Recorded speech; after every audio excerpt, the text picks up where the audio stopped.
After 12 years of working as a cinematographer, I've developed an exposure model that feels relatively automatic and saves my attention for other details in the image.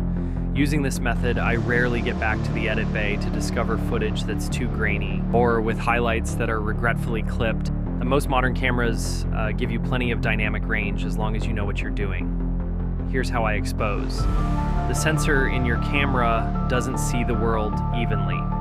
The richest part of the image is in the brightest portions of the image, provided they're not clipped. That's where the signal is strongest. As you move down into the shadows, the signal-to-noise ratio falls off fast until there's basically no usable data left. So exposure becomes a decision. Where do you want to place the clean detail? And just as important, what are you willing to let go? I try not to clip highlights unless it's something like a practical bulb or the sun, something that's naturally supposed to blow out. And even then, I'm talking about a very small percentage of the frame, a few percent at most. The way I keep control over that is with zebras. I set them to my camera's clipping threshold, usually 100% or just under, and I'll expose until the zebras start to show up.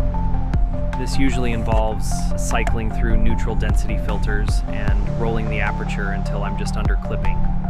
I will occasionally allow small portions of the image to clip, like dappled light above a forest canopy, the sun, or a light fixture, but ideally nothing would ever clip.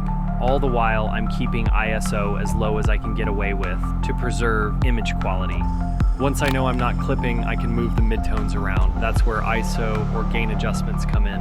ISO just shifts the mids up or down within that fixed dynamic range, so I ride the ISO until the midtones, usually skin, sit where I want them.